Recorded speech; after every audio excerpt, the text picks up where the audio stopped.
I want to introduce today George Haraksin, who's joining us from not so sunny Southern California. George holds a BA in Comparative Religions from California State University, Fullerton, an MA in Philosophy of Religion and Ethics from Talbot School of Theology at Biola University, and an MA in Philosophy from Claremont Graduate University. George has studied under well-known philosophers, ethicists, and apologists such as J.P. Moreland, William Lane Craig, Stephen Davis, the late Dallas Willard, and Richard Swinburne. His areas of academic interest include philosophy of religion, philosophy of mind, philosophy of science, metaphysics, metaethics, ethical systems of reasoning, normative ethics, applied ethics, and both philosophical and cultural apologetics. Currently, George serves as Senior Adjunct Professor in Philosophy and Ethics at Azusa Pacific University in California, where he has taught since 2002. He's also was previously an adjunct faculty member for A.W. Tozer Theological Seminary at Simpson University in California. George has served as a pastor for 20 years at least, 5 years as a senior pastor. He's also a drummer. His wife is a worship leader and vocalist, so that's a good combination. They've led ministry teams to Romania and India and served on ministry teams to Hungary, Venezuela, Serbia, and the Czech Republic. But today, he's going to talk to us about the disappearance of moral knowledge. And with that, I will turn this over to George. Okay, well, thank you so much, Kevin. I appreciate the invite and being with you. I'm going to share my screen and then give me a thumbs up if you all can see that. You all see that okay? Yes, we can. All right. Well, we can dive into other things during the Q&A time, but let's just jump right in. I'm going to do a little something different. I'm not a scientist, so I'll be dealing with some other areas, particularly issues within morality. And how many of you remember years ago, there was something called a Thomas Guide? You can show me your hand. I know I can't see everybody, but a Thomas Guide, you had to sort of plan your routes ahead of time. You had to, it was in square pages, so you had to connect the different pages together, and it just didn't get you from point A to point B. It gave you a picture kind of the landscape where you were going. And so what it helped to do was stimulate your navigational memory. It allowed you to get a bigger picture of where you were going, maybe some other landmarks, a church, a building, a restaurant. And that was the way we sort of got around. I was a courier. My dad was a truck driver, and he taught me growing up how to navigate things, how to use the Thomas Brothers maps very, very well. And I was able to get around, had good navigation skills. Many of you know today, what do you use instead of Thomas Brothers? You'll hold up your phone, right? So the main navigation device you use is your phone. And the phone is very what psychologists call egocentric. It'll give you directions once you punch it in, and you go straight, take a right here, make a left there, do a right there, and then it tells you you're at your destination. But what happens is, and this is unintentional, of course, but what happens is we start to lose our navigational abilities, our memory. I know when I talk to my undergraduate students and when I talk to some of my younger RTB colleagues, those who especially have moved, let's say, from the East Coast and have come out here for college and then are starting to work for RTB.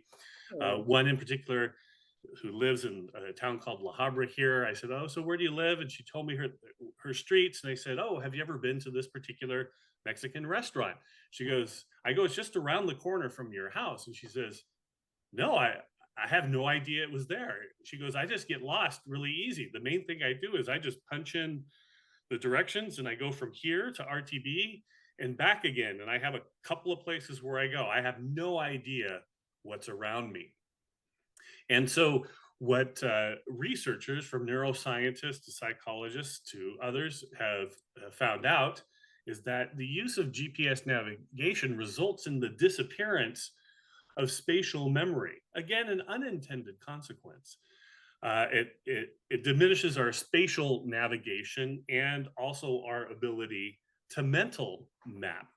And so people are working on ways to help people find other ways to stimulate their spatial memory, their spatial navigation.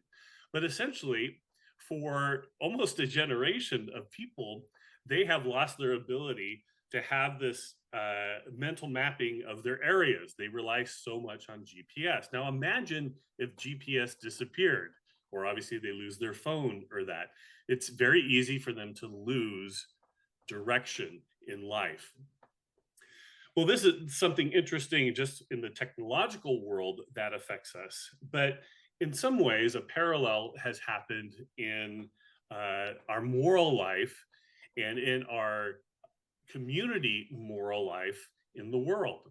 And that is the disappearance of moral knowledge. And that's going to be our topic today. Now, you might get a little mad at me because we're going to kind of diagnose the problem, and you're going to psychologically want the 3 steps of how we get out of this malaise. And that will be for a part 2, really, if I'm allowed to ever come back. But diagnosing the problem and doing it well is a very important part of addressing these issues. So I want to give you a roadmap for today. I want to state the central claim up front, where I get it from. And then I want to do a little bit of preliminary considerations with you so that we're all on the same page, because I don't know who has taken a philosophy class, how much philosophy you know, how much moral philosophy you know. So I want to kind of get us on the same page. And when we're going to talk about this issue of knowledge, moral knowledge, what do we mean by knowledge when we use these terms? So I want to go through some preliminary considerations to make sure we're on the same page. And then I want to give some causes for what we're calling this disappearance of moral knowledge. So that's sort of our roadmap, where we're heading. Hopefully our intellectual mapping and our navigation will go well. But I want to give you a picture of the trees before the forest before we jump down into the trees. So we'll do Q&A at the end, and I encourage you to write something down, or if you want to put it in the chat, I look forward to engaging with those questions. Now, I hope you don't feel like this through it. I maybe sometimes I do this intentionally. There is a lot of substance that we can go into, but I've tried not to get too deep into philosophy and some of the historical issues here, but we can go into that during the Q&A time. So the disappearance of moral knowledge. Now, I forthrightly, and I want to be upfront about this, I borrowed the title directly from Dallas Willard, and I did study under Dallas on a number of occasions. He passed away back in, I think, around 2013 from cancer. But he was a professor. He was a Christian professor over at University of Southern California, the Trojans. And he taught there for, I think, over 40 years. And this was published posthumously after he passed away. And 2 of the editors were actually graduate students with me when we were studying at Talbot after it first started a philosophy program. And Dallas would come in and teach us along. JP was running the program, JP Moreland, if you know him. And so we got a chance to interact with Dallas before he published The Divine Conspiracy, but also as he was working on some of this material. So I want to be forthright and upfront with that. However, what I'm talking about has also been recognized and noticed by a number of other authors. The sociologist James Davison Hunter, in his book, The Death of Character.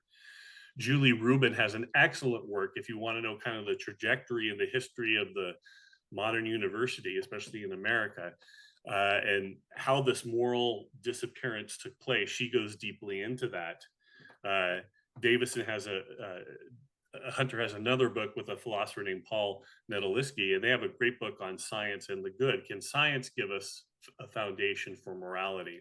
And there's others too. The Harvard professor, Michael Sandel, wrote a book that I use in my classes called Justice, What's the Right Thing to Do? And Jay Budziszewski Christian political philosopher, wrote a well-known book, What We Can't Not Know When It Comes to Morality and Natural Law. So I stand on the shoulders of a number of great intellectuals, and if you need to go deeper, I can certainly share these resources with you. That central aim, here is the central claim that we're making: that there is now no recognized systematic body of moral teaching that can be presented as moral knowledge by the institutions of Western society, chiefly by the universities, and only slightly less so, Willard says, by the churches or religious institutions, and certainly not by law and the government. In other words, we do not appeal or cannot appeal anymore to any unified systematic body of knowledge that we not just agree upon, but we have moral reasoning and evidence for, to know, well, what are we shooting for? The good life. Who is a good person? And in particularly, how do you make a good person? What is the environment that helps us cultivate good persons, and then have just rules in the society? And how do we cultivate that? And Willard and Rubin and others claim that we have just simply lost that. And that has come, whether it's through a rejection, whether it's come through ignorance, whether it's been an unintentional consequence. Regardless, there are many causes for this. It can be complex, but we've lost this body of knowledge. And I'm going to try to demonstrate for you some of the causes of this moral disappearance, and then we can think together about how to walk out of this. Now, you think of this idea of having a body of moral knowledge. Think about the possession of knowledge for just a moment. When one possesses knowledge of something, and not mere belief, or you're just thinking about it, it's your knowledge that gives you, or gives a person, authority and power to act in another person's life. The knowledge of my plumber does not give him authority and power to work on my teeth, but it does give him the authority to work on my plumbing. I don't want my plumber messing with my teeth. If my dentist wants to fix my plumbing, well, I guess he may be good at it, but if he has knowledge about teeth, cavities, the roots and all that, that gives him some power, or her a power and authority to act, to do things to me that I would permit them and allow them to do. So when we have knowledge, and you might say wisdom and understanding and know-how with it, that is a very, very powerful thing in our society. And if we lose it or don't have it, it has some serious consequences. Just think of it in other areas of life. If you get on a plane and you see a pilot, shake his hand or her hand, and you talk to them and say, "How's your flying?" And they say, "Well, I really believe I can fly and land this plane." Now, if they use the word belief, that's going to give you pause on getting on that plane. You want them to what? Know that they can land the plane, that they've had experience with it, not just know, but know that they know.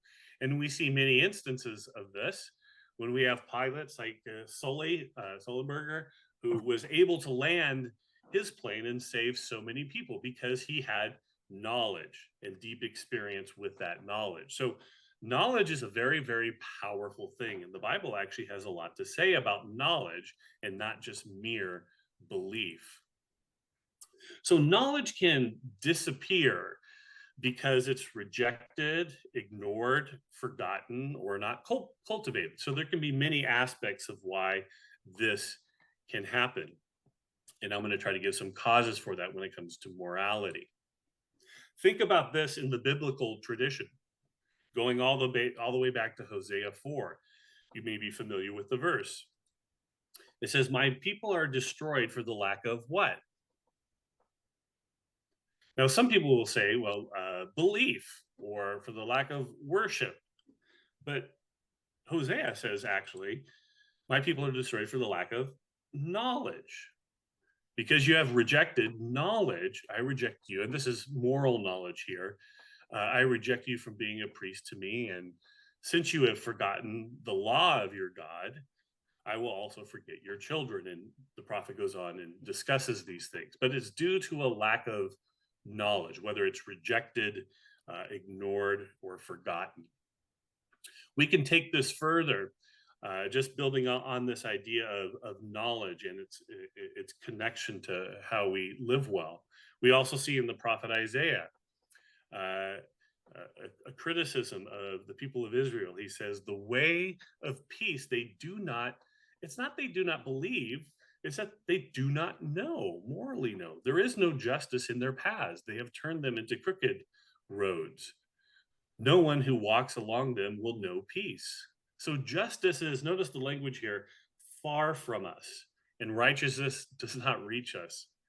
And then these themes of light and dark. We look for light, morally speaking, here, but all is darkness, for brightness, but we walk in deep shadows. So we could take a lot of time to walk through this theme of this disappearance of moral knowledge throughout the Hebrew text.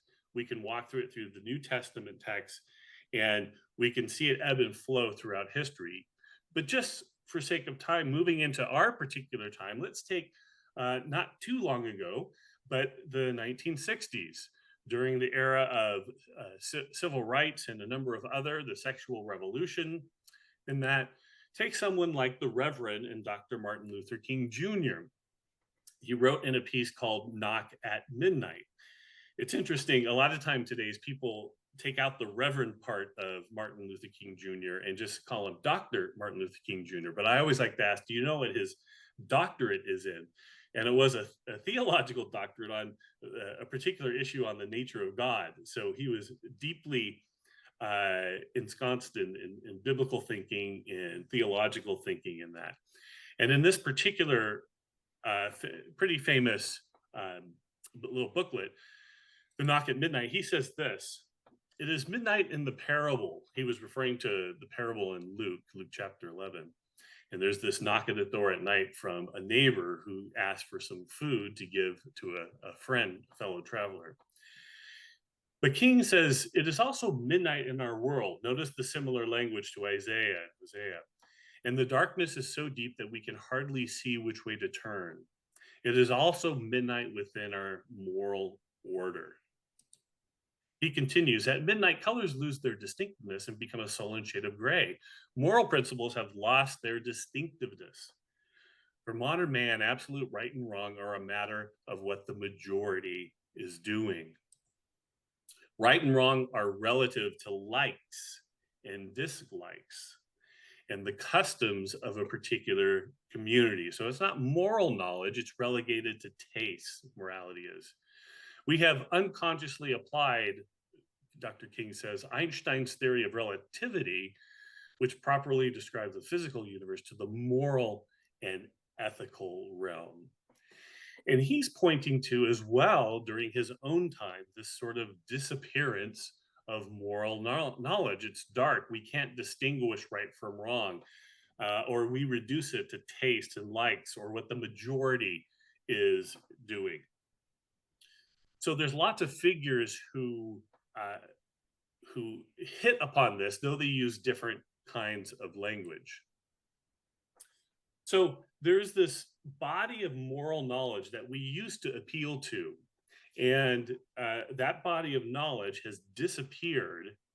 And how are we going to reclaim it? How do we think about these things? So I want to just take a few moments to do some preliminary considerations about, so that we're on the same page in thinking about these things. I want to take you to situating ethics within philosophy.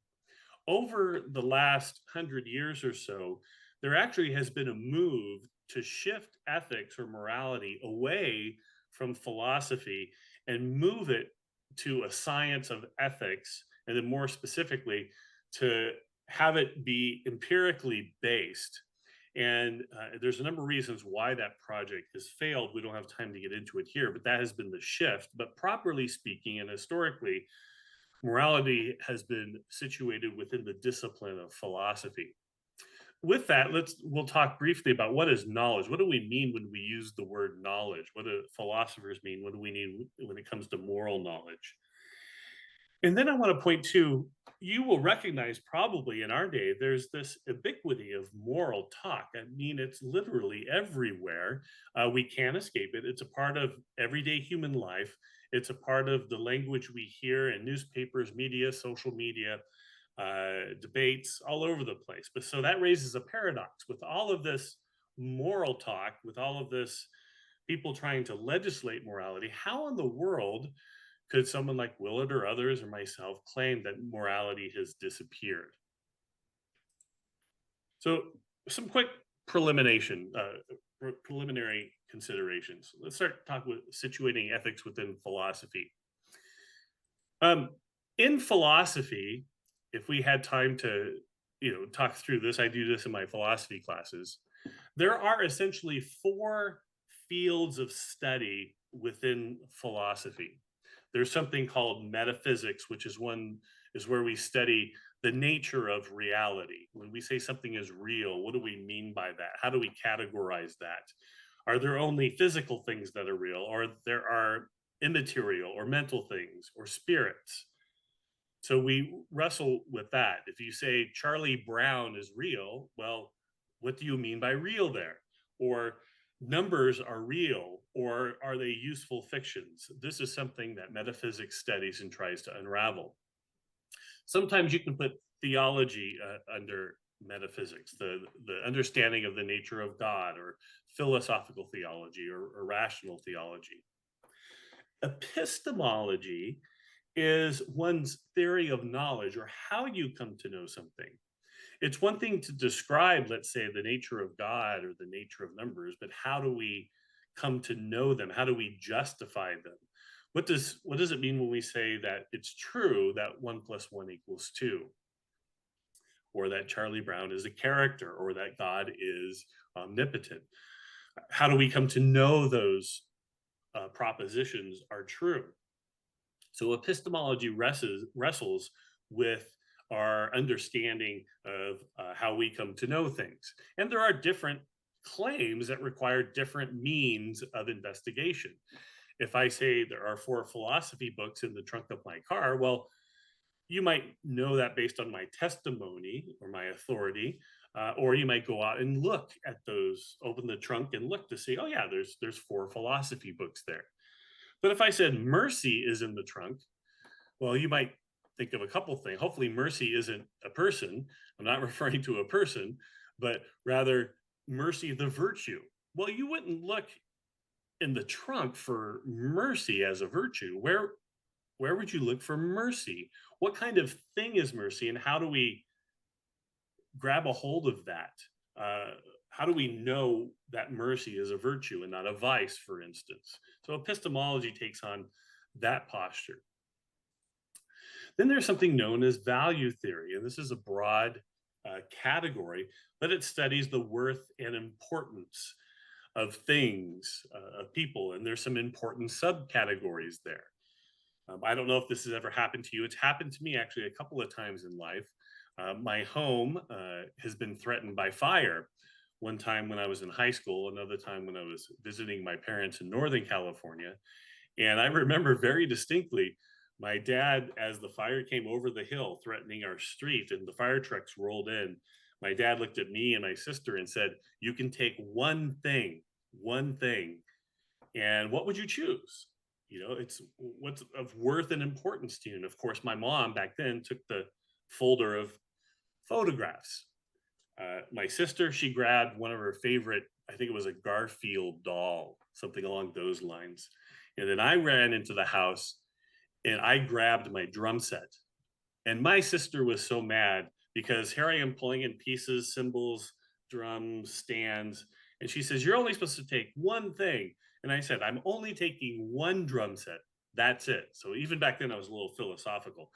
And my dad was a drummer, so he let me get away with it. So she still is angry about that today. I guess we need counseling.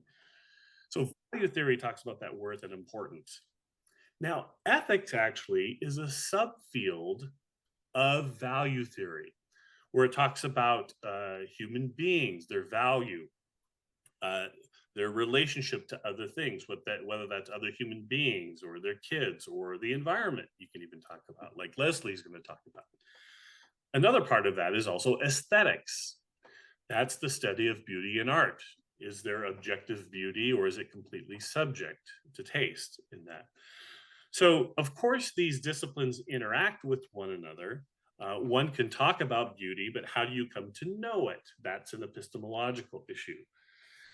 And when we talk about beauty, what is its ontology, its metaphysic? What are we actually talking about? What is that thing that we're referring to? So, value theory is the big category that ethics and morality is situated under.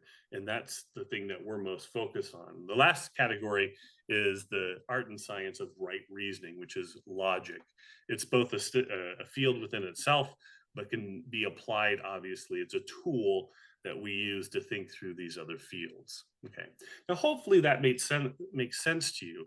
But this whole idea of moral knowledge, we're using two categories of philosophy here: ethics, situated under value theory, but also epistemology.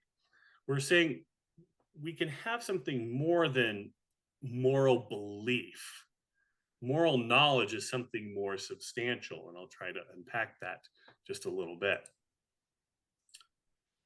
So, in ethics, if we go back, look at that chart, it might seem fairly straightforward that that's situated in the value theory, but that subfield of ethics actually breaks out into a number of other subfields. So I just want you to get a taste, a feel for the different fields within ethics that we have to deal with, and how robust it is, but also it can be a little complex. But at the same time, we want it to be able to communicate it well. So just briefly, I want you to see how this breaks out and how it can get a little complex along the way. Many of you know this in your own fields, that you study one thing and it opens up a cavern into something else that's even more complex. So there are subfields of ethics. What are those subfields? Well, one subfield is what's called meta ethics. And this is a really important field when it also comes to the issue of moral knowledge. Meta ethics is not when we're dealing with specific or applied ethical issues like abortion or euthanasia, but rather it's thinking about what we mean by terms like good, bad, right, wrong. What are those sorts of things metaphysically or ontologically in their being themselves? What kind of thing are we studying there, and what do we mean by it? How are we using that language? So let me just give you a quick example of this. So if I said to you, I have a green helmet and a green field, what do they have in common? Well, that's fairly straightforward. You look at the field and the helmet, they both share the property of being green. Green is a color, and both these entities, the helmet and the field, share that color. Pretty straightforward, no big deal. You see the sentence structure there. But let me turn that over to something when it comes to value or goodness. Let me ask you this. It's the same sentence structure or syntax. What does a good hammer and a good movie have in common? Well, that it's fun to listen to students wrestle with this. A good hammer is hard; it hits out dents. It's not made out of marshmallows. That's not helpful. A good movie, you might say, entertains, makes you laugh, cry. How do we understand that? It was easy in the other sentence, the property of green being shared in both fields, but the hammer and the movie share the property of being good. But what do we mean by good here? Now, if we have time, I would interact with you and we would chat about this. But to get to the point, someone like Aristotle, for instance, talked about the teleological conception of the good.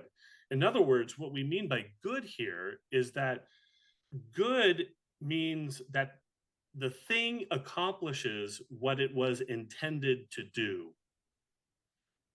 So when we say good hammer, well, a good hammer, not a bad one, is when it accomplishes what it was designed to do. Same thing with a good movie. A good movie accomplishes what it was designed to do. If it's a comedy, it should make you laugh.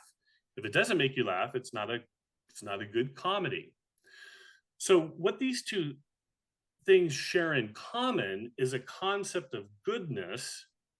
And what we mean by goodness is when a thing accomplishes what it's designed for. Now, in some ways, this has been completely lost in our culture. When we apply it to very practical things, good dog, bad dog, right? Well, what is a dog designed for or good for? Well, it might be a plethora of things that you think about. What do we mean in that instance, a good dog, bad dog? And then when we apply it to other things like a good person or a bad person, or a good life or a bad life, or a good society and a bad society. Um, Today, as Dr. King was talking about, those seem to be relegated to something like tastes and our desires. In the book Science and the Good, The Tragic Quest for the Foundations of Morality, Hunter and Nedeleski show that we used to have a robust understanding of and a shared understanding of what the good was. Similar to Aristotle's understanding, it was picked up in Jesus, Augustine, Aquinas, in those traditions. But this idea of good shifted to being a property that our minds could get a hold of, or that came from the nature of God, and then was shifted into something that they tried to be able to establish empirically through conduct or behavior. And that has been a project for at least over the last 100 years. And Hunter and Nedeleski go into that project. Now, there are systems, you don't have to look through all of these systems. I'm just giving you a feel. There are systems that challenge these meta-ethical notions of what good is, what morality is. For instance, relativism reduces goodness to a person's taste, desires, or reduces it culturally to that culture's tastes, desires, or preferences.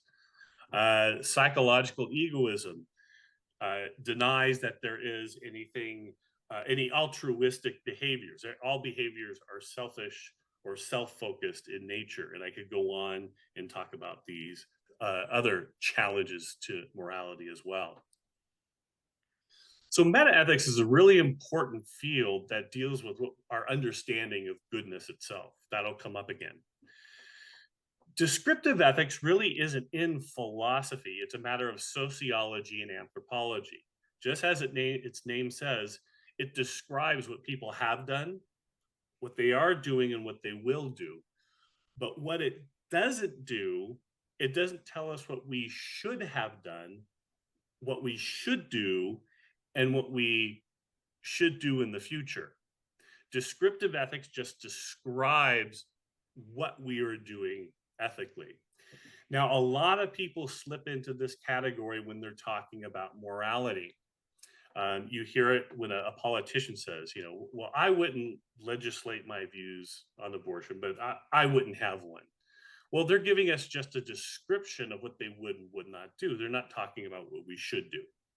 That goes to normative ethics. Normative ethics tells us, or is meant to tell us, there is an objective good based off of meta ethics, and that it gives us ways to reason about that. So it tells us what we should do, what we shouldn't do, what we should do in the future, what we should do now.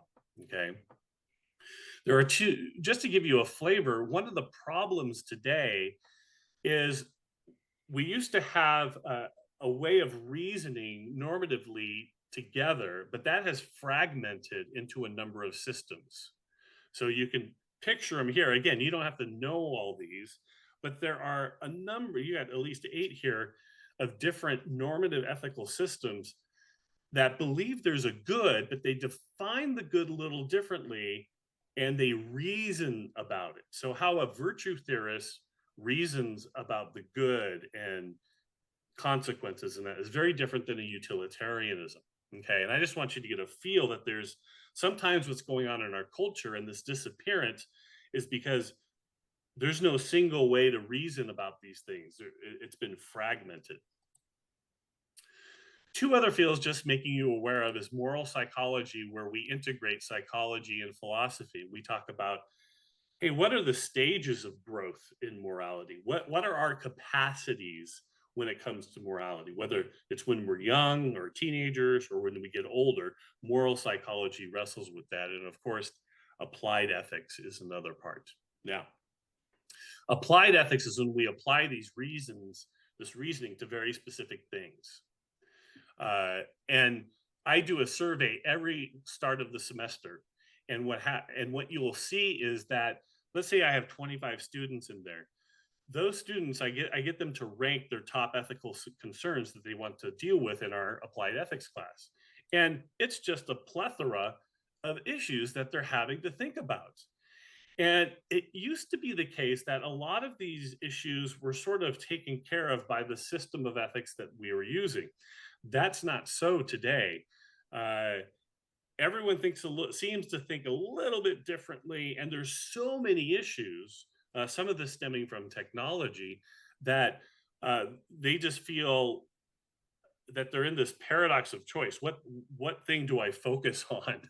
And a lot of times that goes to something that impacts them personally in some way, shape, or form. So there's tons of these things to deal with. And then how do you deal with them? They feel pretty overwhelmed, to be honest with you, about that. All right. Now, briefly, what is knowledge? I don't have time to go too deeply into this, but let me give you Willer's definition, and it's very straightforward. Knowledge is our ability to represent things as they are on an appropriate basis of thought and experience. Now, this will hold up pretty well. Notice that it's different from mere belief or just truth. Let me give you an example. Let's say I know that I, as the subject, know that it is raining outside. That's P. If and only if, what would it mean for me to know it? Well, I should believe it. If I know it, I also believe it. I should have some justification for it. I can hear the rain outside. I see the forecast. I've been outside. I'm wet. That would be evidence for it, and it has to be true. Okay, those seem to be something close to what we mean by knowledge. Now, philosophers wrestle with this, but this will do for our sake. If I believe I have gas in the car, number one, there, George believes that there's gas in the car. Okay, but do I know there's gas in the car? Well, do I have any evidence for it? Let's say I asked my wife, hey, did you put gas in the car? She said, yeah, I did it. I did it earlier yesterday. So I believe it and I have some justification for it. But I get in the car and I start it and I go to drive and it goes, duh, duh, duh, duh, duh, duh, duh. I would have believed it, have evidence, but I didn't know it because it wasn't true. I once had a car that had a gas gauge that didn't work. And so we could tell by the miles how much gas was in. And one day, my kid zeroed out the mileage, so it was only 8 miles. So I really didn't have gas in there, even though I thought I had gas in the car. So it didn't amount to knowledge. So if I have knowledge, I have to believe it. I have to have appropriate evidence for it, but it also has to be true. Okay. And we'll play with this a little bit as we finish going along here. Now, here's the paradox. In our day, how can I say that we have knowledge that has disappeared when there is so much more moral talk and morals legislation in society? Let me give you examples of this. You probably experience it. Take our shows, take something like The Good Place, deals extensively with morality and ethics. In fact, one of its characters is a moral philosopher. And moral talk is throughout the entire series. I take this picture I took at Newport Beach. Notice what the sign says. You may have seen the stickers elsewhere. In this house, notice it says what we believe. That's a very interesting thing. I wanted to wait outside and ask them why they only believe that and not why they don't claim to know it. But you could ask a number of questions about this. Well, science is real. Okay, well, what do you mean by real? Kindness is everything. Okay, is kindness real? And do you believe it or do you know that? And so there's a number of interesting questions you can have, but these signs are all over the place in Southern California. Take, for instance, shirts. I see people wearing shirts. Peace is power, but reparations are due. So no justice, no peace. So we have morality displayed on our shirts, and they're even contradictory. They're inconsistent with one another. Or take this picture from a car in Southern California.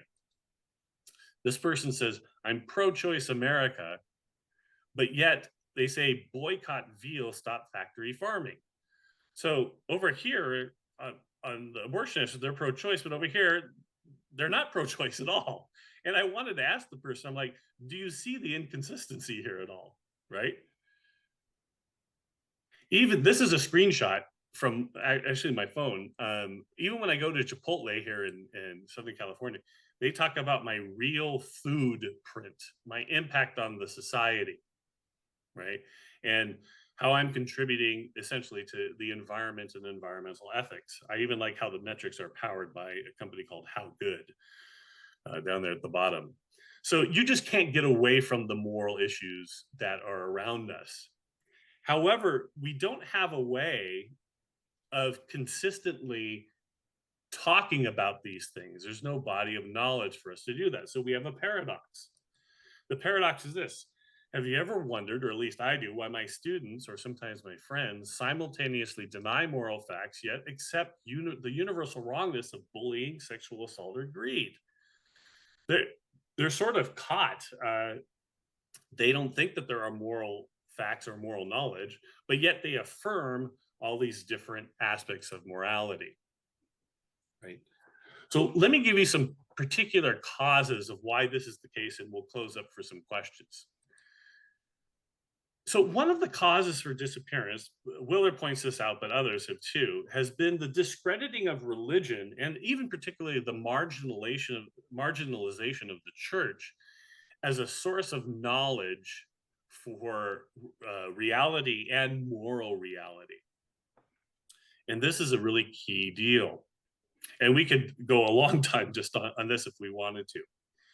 Now, take someone like Michael Ruse, who's an atheistic philosopher of science. Ruse affirms certain moral properties or facts. The man who says it's acceptable to rape children is just mistaken as the man who says 2 + 2 = 5, right? Okay, we can affirm that. Yet you also find him writing in The Guardian something like this. He says, look, God is dead. So why should I be good? There's no motivation to be good. The answer is that there's no grounds whatsoever for being good. This is actually a meta-ethical issue. There is no celestial headmaster who is basically going to punish you or reward you. Rather, God is dead, and morality, he says, wait, is flim-flam. It doesn't actually exist robustly. Morality is just a matter of, what does he say? Emotions, like ice cream and sex and hating toothpaste and marking student papers. So on one hand, he affirms a moral fact, but then the other, he says, no, morality is flim-flam. And so he's caught in his own paradox. And this is a contributor to the disappearance of moral knowledge, because he tries to argue that God is dead. It doesn't have a piece in it, but he still wants to affirm some moral facts. Take the rejection of the human soul or the human self as an acceptable domain of knowledge with moral knowledge. I found it interesting as a pastor that my fellow pastors rarely talked about the soul during church, or had a robust understanding of the soul, or how to argue for the soul. They would talk about the self, they would talk about psychology, but mainly the only time the soul came up was when we were at a funeral. But in scientific dialogues, and obviously with the march of secularism and naturalism, the soul has been mainly removed from our common dialogue. So, but there's a huge, rich tradition going all the way back to the pre-Socratics about knowing oneself, one's soul, and its nature, and then how to form it. But this has been completely lost in our culture. Uh, Thales used to say the most difficult thing in life is to know is yourself. To know thyself is the beginning of wisdom. You see these quotes all over the place in the Greeks. Um, Even in the Bible, there's a sense of knowing yourself, but with a twist that the fear of the Lord is the beginning of, notice the word again, knowledge. But fools, the one, literally the one who is morally deficient, despise wisdom and instruction. So the best way to know yourself, both the good parts and the sinful parts, is by knowing God. So it puts a little bit different twist on that. But this is not really accepted anymore. But what's interesting is that when you look at kids, at me as a parent, kids understand morality and fairness pretty quickly. In fact, I was just reading psychology today, and lo and behold, they're dealing with how to help with children who are obsessed with fairness, right? You took my toy. It's not fair. Or that punishment you gave is not fair. Um, Kids recognize a body that there is knowledge when it comes to things like fairness, but later on it gets rejected, especially when it comes to schools and that. And this is what we find. And be closing up with this. There's been a shift of moral knowledge from moral facts to opinions. And this is really, really key. And I'm going to give you an example of this. Uh, James Hunter and Nedeleski deal with it more technically about the sciences in their book, but I'm going to do something a little bit more practical with you. Take someone like Dawkins. He says, look, in a universe of selfish genes and blind physical forces, you may know the quote. Some people are going to get lucky, others are going to get hurt, and you're not going to find any rhyme or reason to it, nor any justice. The universe that we observe just has the properties that we would expect if at bottom there's no design, no purpose. Notice no evil, no good, nothing but pitiless indifference. It's a world bereft of morality. Let's take it more. You might say, well, that's Dawkins. We can dismiss Dawkins, kind of a strong atheist, but let's go in other areas. Justin McBriar wrote in the Times, The Stone, why our children don't think there are moral facts. And he made an observation when he went to school with his younger son. And the exercise they did at the elementary school class that week, and he noticed something odd is that basically the teachers were teaching that there are no moral facts. There is no moral knowledge. And I'm going to give you my example of it. So there used to be this game. It came from the cartoon, a series that's on called Arthur. Now, this is an online game that you could play. At least you used to be able to play it. They've taken it down now. These are screenshots I have. It was called Binky's Game of Facts and Opinions. Now, notice this is for elementary school kids. So they want to show the kids the difference between facts and opinions, right? So if I say, pal, my dog has 4 legs, that's a fact, right? And you would click fact and you get a little applause in that. It's a fact. Notice what they say. Why is it a fact? It's because you can show them that it's true. In other words, it's empirically based. Okay, notice a little bit of the naturalistic worldview or empiricist epistemology coming through here. All right, go on to the next one. Now, if I say pal is the best pet, well, that's a what? That's an opinion, because notice I can't show it to be true. Somebody else might think that Nemo is the best pet. Now, it's interesting. What if you put in there, besides best, what if you put in good? Pal is a good pet. And I can show and I can demonstrate that he is a good pet. Would that pass, right? You might have a little bit different conversation. Pal doesn't bite you when you go to feed him, but Nemo does. You know, there might be characteristics we can derive when it comes to that. Now here's where it gets interesting. Take this. He is standing. Fact or an opinion? I ask everyone, their hands go up. Fact, no problem. Okay, good. Now I put up this next slide.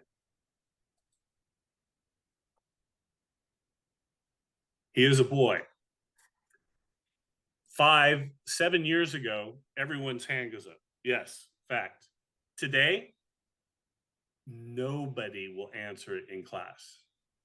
There will be a giggle. There will be a laugh. Someone will gasp. Be a smile on the face. Someone will look away. No one will answer the question. And I point that out to them. I said, what has changed that we can't answer this question anymore? Right? Now you might say, okay, well, that's just an elementary school kid's game. And, you know, maybe we can dismiss that a little bit. It doesn't have that great of influence. Take something in America called the Common Core, the State Standards Initiative. This is what's recommended, or some ways to help teach students on various subjects. Now, I'm not broad brushing here. I'm just going down into one particular area. The Common Core does this. It wants to help students sort facts from opinions. Okay, so it's going to do a similar game as Binky's game, but it's going to do it with older kids.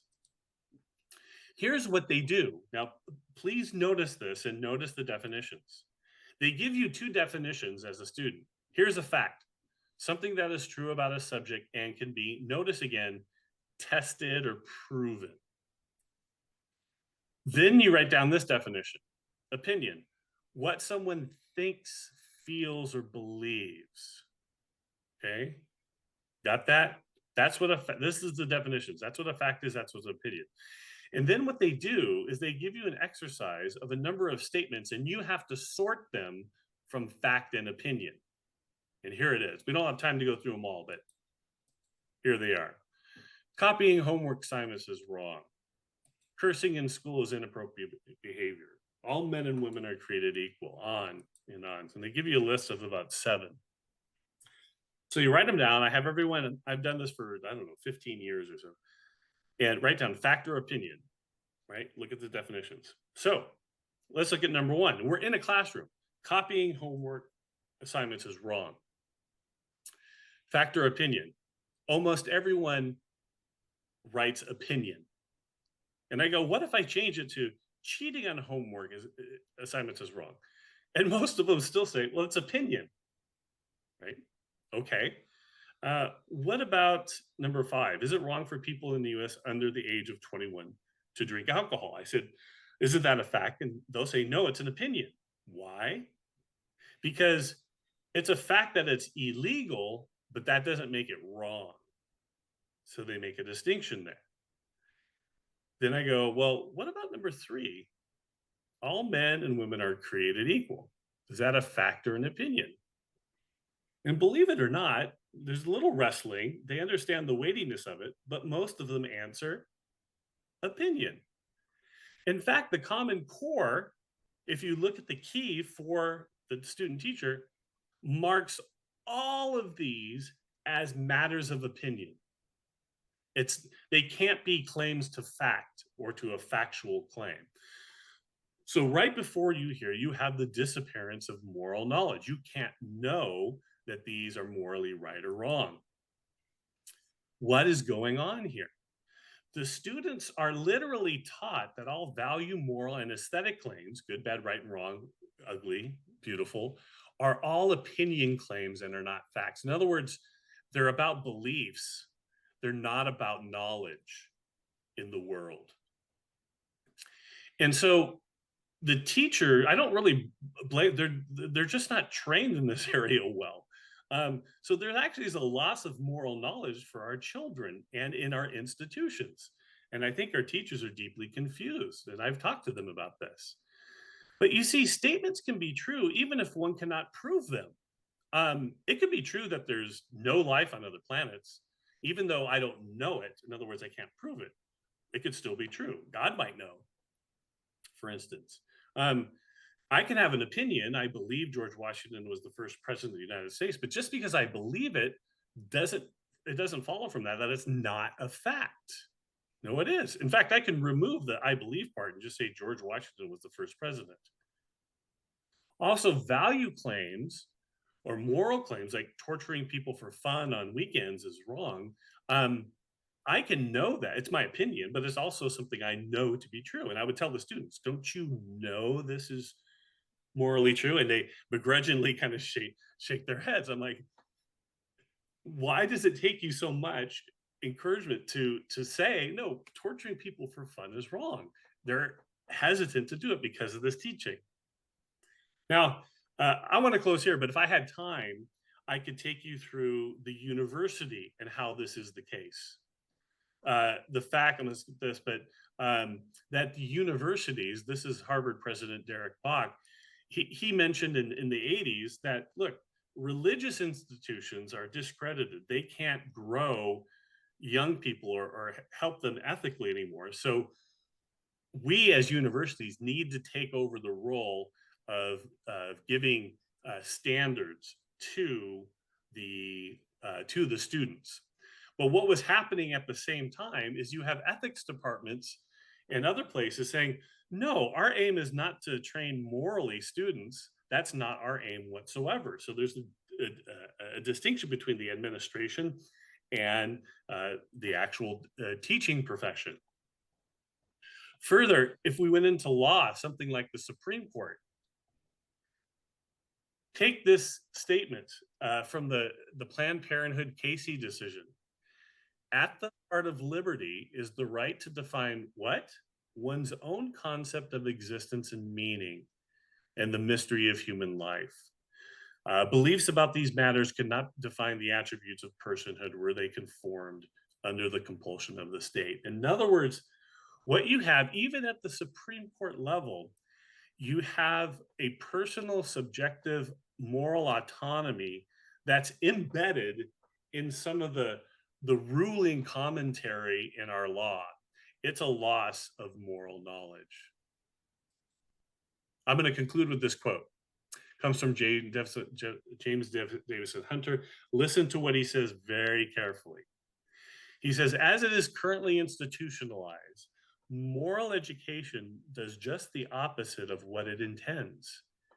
In its present forms, it undermines, like I was trying to show, the capacity to form the convictions upon which character must be based if it is to exist at all. Now, listen. He says, we as a community or a country, we say that we want character in our day, but we really don't know what we ask for. To have a renewal of character is to have a renewal of a creedal order that constrains us, that limits us, that binds, that obligates, that compels. He says, look, the price is too high for us to pay psychologically. He says, we want character, but we want it without unyielding conviction. We want everyone to decide for themselves.